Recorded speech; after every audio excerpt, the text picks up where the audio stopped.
How's it going? This is Ricardo, and in this video I'll show you how to remove the mouse buttons on a Dell Latitude 5290.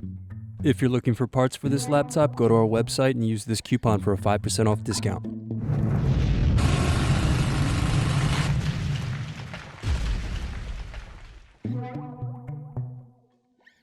First, remove screws to loosen and then pry apart bottom base.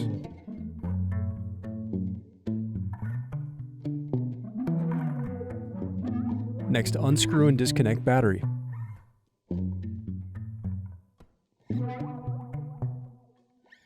Now unscrew and remove bracket.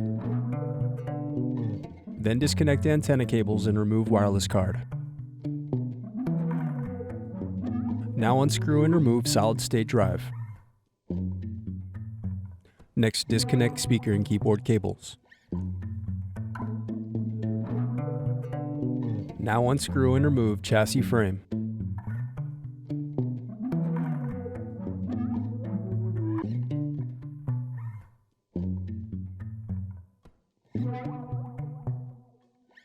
Then unscrew and disconnect mouse buttons.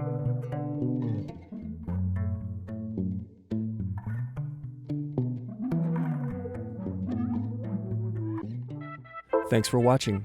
Don't forget to like and subscribe if you enjoyed this video. And if you need more, check out this playlist to watch other tutorials for your laptop. You can also click here to find parts for your laptop at partspeople.com.